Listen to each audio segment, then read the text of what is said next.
Today in this lecture, we will be discussing the concept of pollution haven hypothesis. In the last lecture, we had talked about the concept of race to bottom. And there we had said that this race to bottom concept is related to the pollution haven hypothesis. So this lecture today, we will be talking about this concept. Thereafter, we will also differentiate between pollution haven hypothesis and pollution haven effect.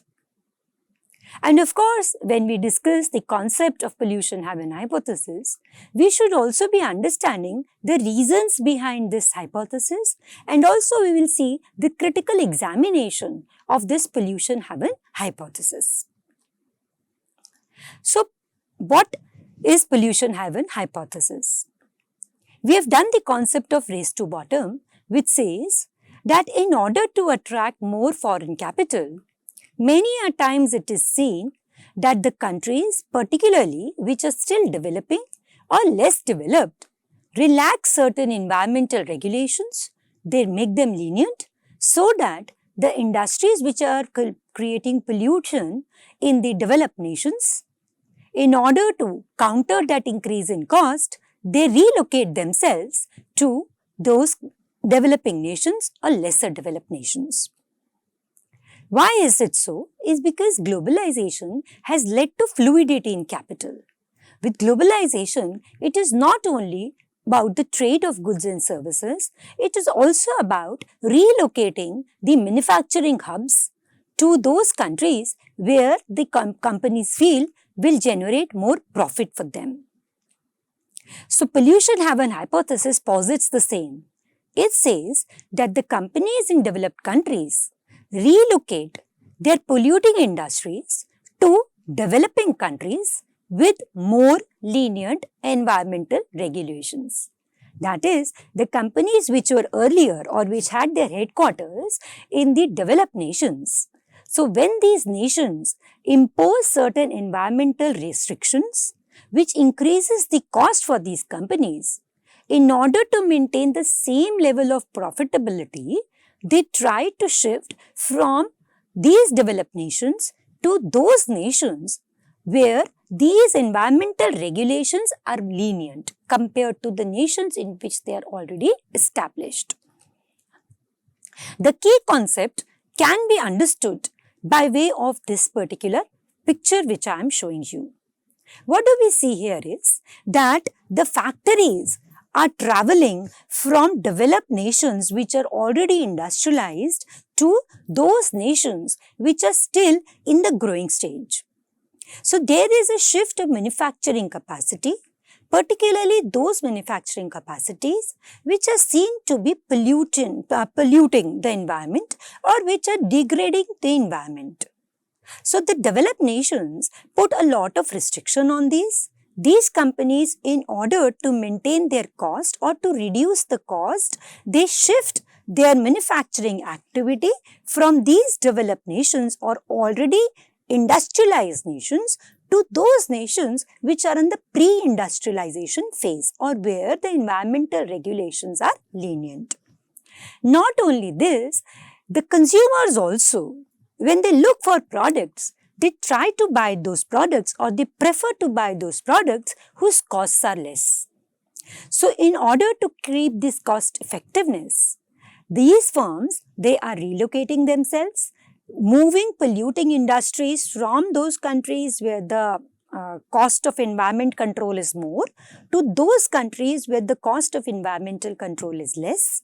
In turn, the cost of production reduces. Once the cost of production reduces, the same things are now sent back to the industrialized nations, and the consumers in the industrialized nations prefer buying these products which of course cost less because they were produced at a lower cost of production, not thinking about the level of pollution or the level of environmental degradation these companies these production of these goods have created.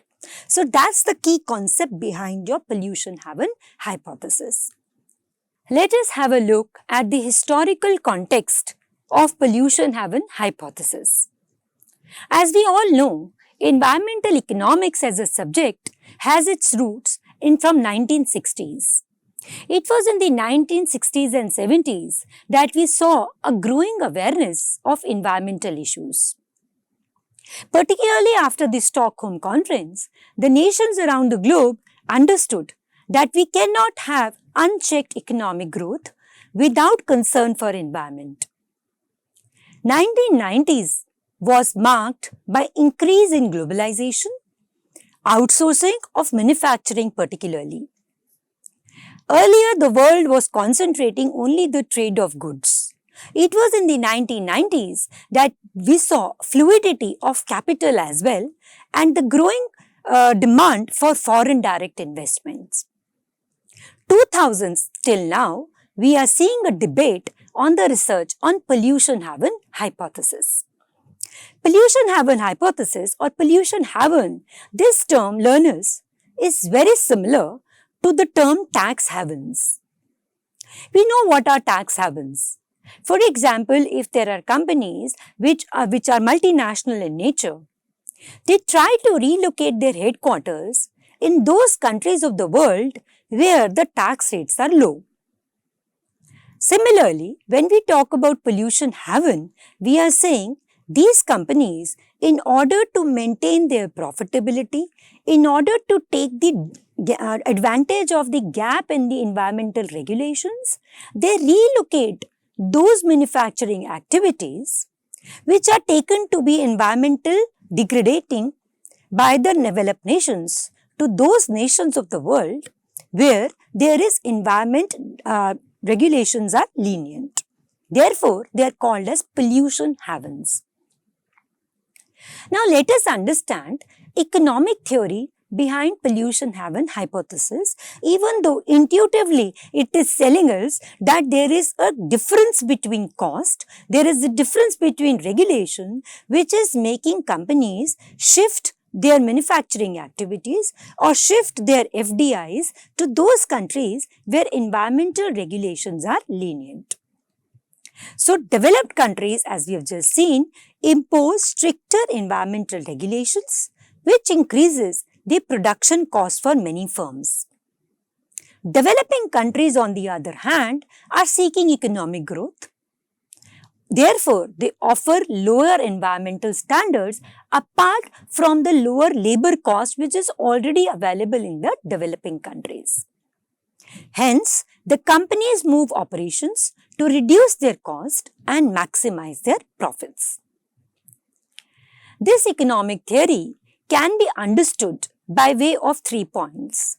One is the comparative advantage, comparative cost advantage basically, wherein we see that those countries which are offering them cost advantage because they are not charging them any taxes on the degradation of environment caused due to the manufacturing activity, the total production cost or the total output cost to these companies and to the consumers become less. So, the companies want to take advantage of this difference in cost, which creates a comparative advantage. Then, of course, it is the cost benefit analysis, that is, these companies are comparing the cost which they have to incur staying in the developed nations, paying the taxes on the degradation of environment or spending money in order to tackle the pollution control they are causing, compared with the benefits which will they have if they shift their operations from these nations to the developing nations where the environmental policies are little relaxed. Then, of course, there are regulatory differences. We all know that the countries which are still in the growth phase, they look for foreign direct investments, and because they not only give them growth, they also give them employment, they also give them latest technology. So, they want to fill in this gap of the regulatory differences, hence we see the companies shifting from developed nations to the developing nations because developed nations have imposed certain pollution control restrictions on them which are not at the same level or the same extent in the developing nations. Now let us have a look at the environmental regulations and a comparison. Now what is the difference between environmental regulations? In the developed nations, there is a high cost of compliance cost. Also, they need to spend on advanced pollution control technology. Whereas when we talk about developing nations, the compliance costs are lower and also there is a limited pollution control measures they have to follow.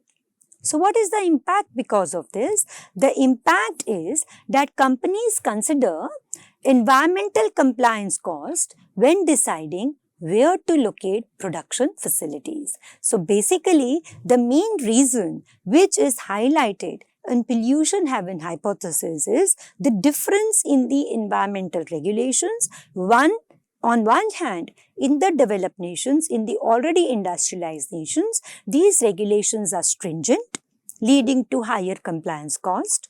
In the developing nations, these are little lax, leading to lower compliance cost. So the gap in the cost of compliance of the environment leads these companies to locate their production facilities in those countries where the regulations are lenient.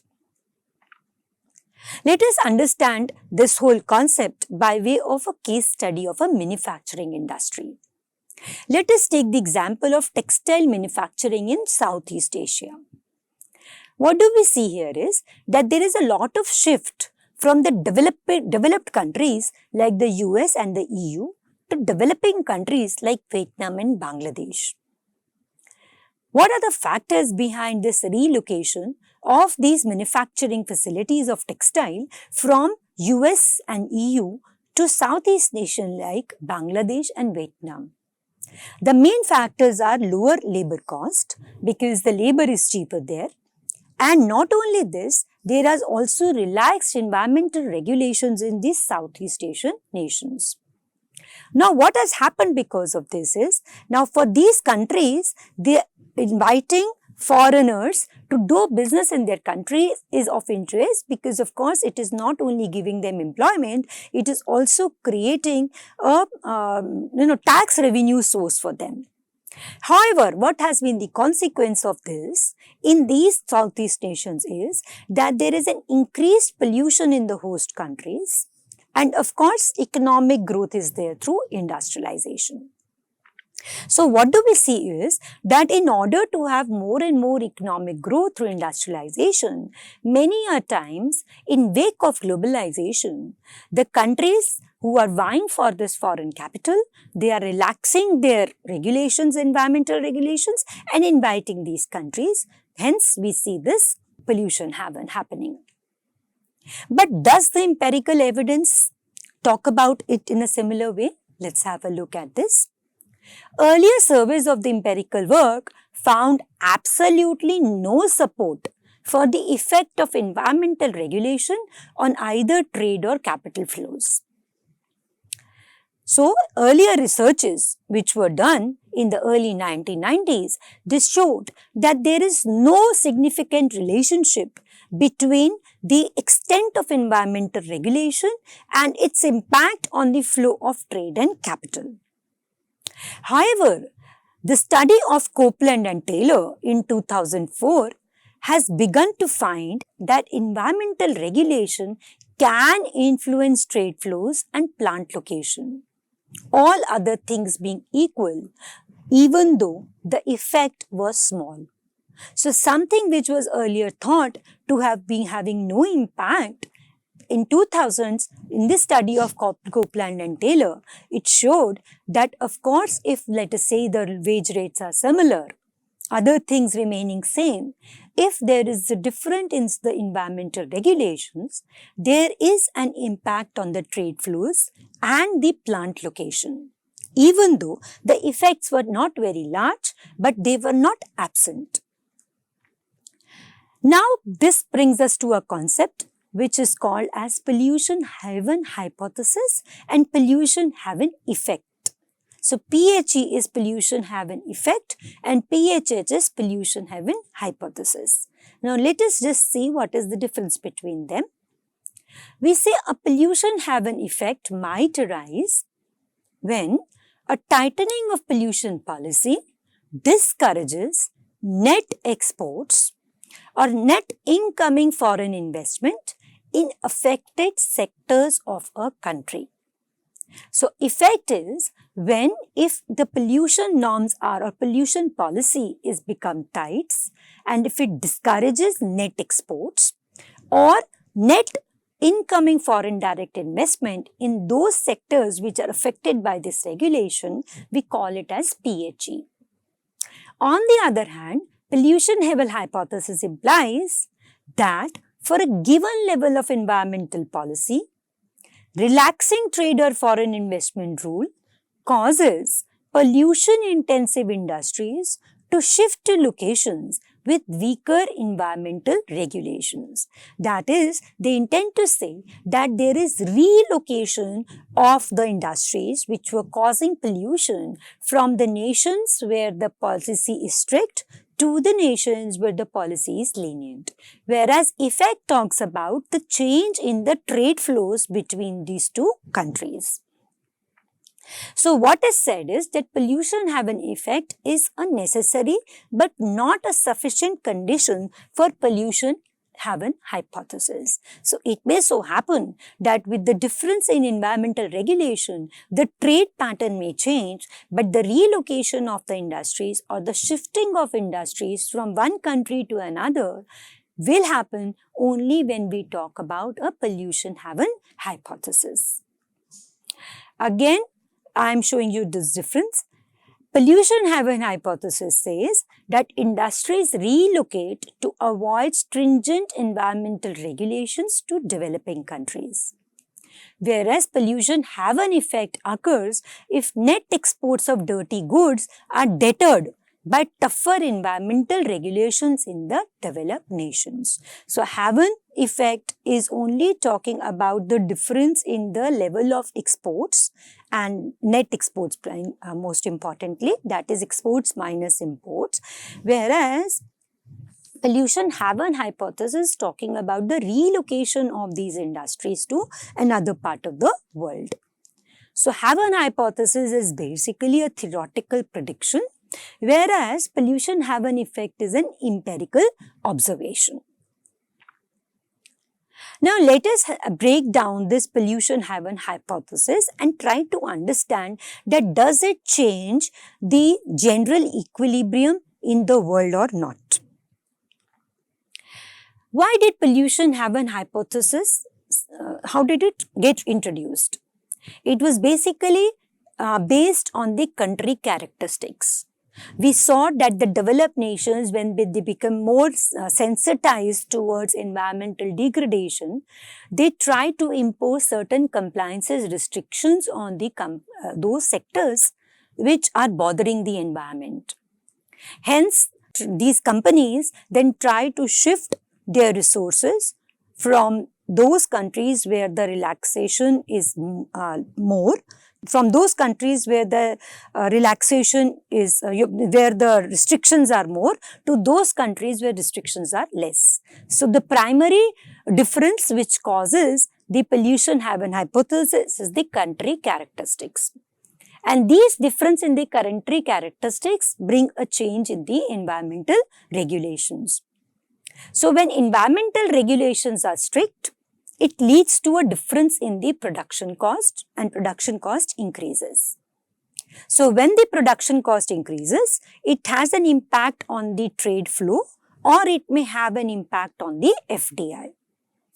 Then, what is going to happen is that if these companies then relocate themselves to those countries where the pollution rules are lenient, they will cause pollution more in those countries, right?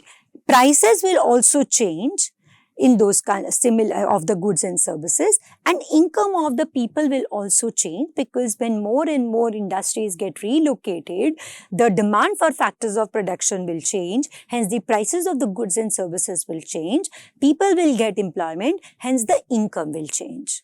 So this means that ultimately both the countries, now the countries which was lagging behind in economic growth and they wanted to invite FDI by relaxing environmental rules, when these companies start trading with them or when they get their FDI into these countries, in these countries also pollution starts rising, prices start rising and income also starts rising. So they also then start becoming aware about the environmental issues and they also start imposing certain environmental regulations. Hence, again this cycle starts and eventually we will see a general equilibrium in the price and income and pollution over a longer period of time.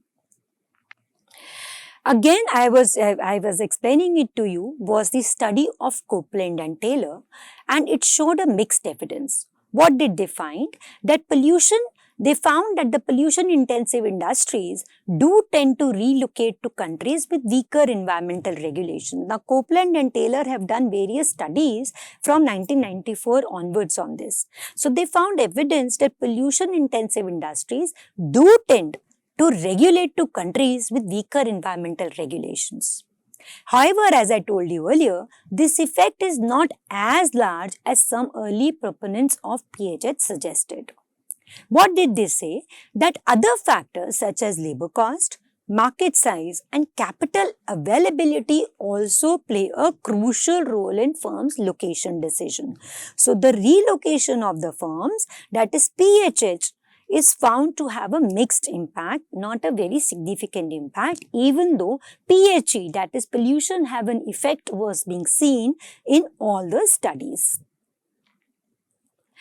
A critique of pollution heaven hypothesis is being seen by Michael Porter in what is called as Porter-induced innovation hypothesis. What does this say? Michael Porter argued that more environmental protection under right circumstances can promote jobs and not destroy them.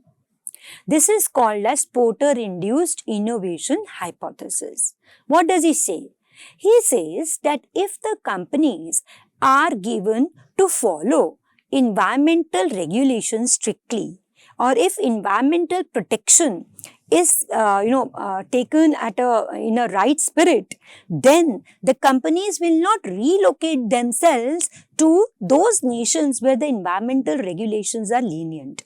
Rather, he says, it will encourage companies to innovate, to get new technologies, and in this whole process they will become more competitive and design the production process in such a way that it causes less pollution or environmental degradation. So, what Porter innovation hypothesis says is that early adoption of green technologies can position firms as leaders in the emerging markets for environmentally friendly products and services. For example, when we see the innovation of vehicles which are using, let us say, green technologies, electric vehicles, for example, Tesla, when we talk about, it has emerged as a market leader because it started innovating the use of green technologies long back. So, the advantage it has taken is because it has become an innovator, it has become an early market leader. Tesla still has not, even though we say that it has relocated its manufacturing facilities to China, but it has gone with the better technology. It has gone with the technology which is supporting green technology. Hence, these companies are innovative in order to become competitive because they know in long run, nowhere in the world highly environmental degrading production process will be accepted. Also, an important inference of PHS is to the environmental Kuznets curve, and this was also explained by Copeland and Taylor in their study. We have already understood the environmental Kuznets curve, which posits an inverted U relationship. If you remember in the previous lectures, we had done something like this, that once the GDP increases, your level of environmental degradation or the pollution first rises, it reaches maximum, and as the income of the country starts increasing more and more, the environmental degradation then starts reducing. So this pollution heaven hypothesis is also seen to be a explanation of the pollution. EKC is seen as a explanation of PHH. How is it related? Let us see. As we just saw, in early and middle stages of growth, PHH may be observed as industries relocate to avoid stringent regulations. That is, in the early and the middle stages of the economic growth, we might observe that we see pollution heaven hypothesis happening or the relocation of industries happening because these industries want to avoid stringent regulations. However, as the advanced stages start, when all the countries start growing, stricter regulations and cleaner technologies reduce the incentive to relocate because as we've just seen when we broke down the PHH, that how a general equilibrium is eventually achieved. So, EKC, that is environmental Kuznets curve, can be seen as in relation with your pollution heaven hypothesis. However, PHS has its own set of criticisms. First, it is said that this is a very oversimplified version of the whole thing because it is not only the difference in the environmental regulations which is leading companies to relocate or make a decision to relocate to other places. Factors such as labor cost, market access rather play a greater role in their relocation. Also, we have already seen that there is a limited evidence of PHH happening actually at the ground level. So, the empirical results are very inconclusive. Let us take the example. For example, some industries still remain in developed countries due to advanced technologies and infrastructure. That is, companies are willing to, comply with the greater environmental cost or paying that compliances of the environmental cost. Why? Because then they have an access to more advanced technology and also of the infrastructure. Instances are also there where stricter regulations has led to innovation. We have just seen Porter hypothesis and cleaner production methods. That is, it is not that if I am, because of my manufacturing activities, some pollution is happening and I will just switch over to some other country with the same old technology because I want to take advantage of that environmental regulation difference. What might happen actually is that the companies may innovate and adopt cleaner production methods, but stay in the same area where the stricter regulations are there because other factors like advanced technologies and infrastructure are making them do so. There are certain policy implications also. For example, potential for race to bottom, where countries compete by lowering environmental standards. That's an impact of your PHH. That is, when the countries want to get more FDI by reducing their environmental compliances, has a potential for this. So, therefore, what is needed is that we need international cooperation to address these global environmental issues because we just saw that is eventually it is the race to bottom. Which is leading to pollution heaven hypothesis. So, what is needed is that international cooperation should be there because ultimately, as we've seen earlier in the lecture, that climate change or global warming is an issue of global commons. So, one country relaxing the environmental regulation for their own short-term benefit may be damaging to the whole environment. Hence, it is advised that we have harmonized environmental standards instead of having environmental standards different for different countries.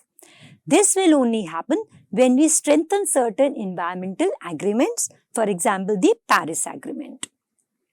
So, learners, let's recap what we did in this lecture. We said that pollution heaven hypothesis predicts that the removal of trade barriers between high income and low income countries results in pollution intensive production moving to low income countries with relatively low environmental regulation. However, there is a mixed empirical evidence on this hypothesis. Hence, we cannot comment whether actually it is only the difference in the environmental regulation which is leading companies to relocate, or it is the other factors like the labor cost, available technology, infrastructure, ease of doing business is a more important factor in their relocation. But whatever be the case, it is of course seen at many times, particularly in the low income countries, that they vie for foreign direct investment by sacrificing on their environment.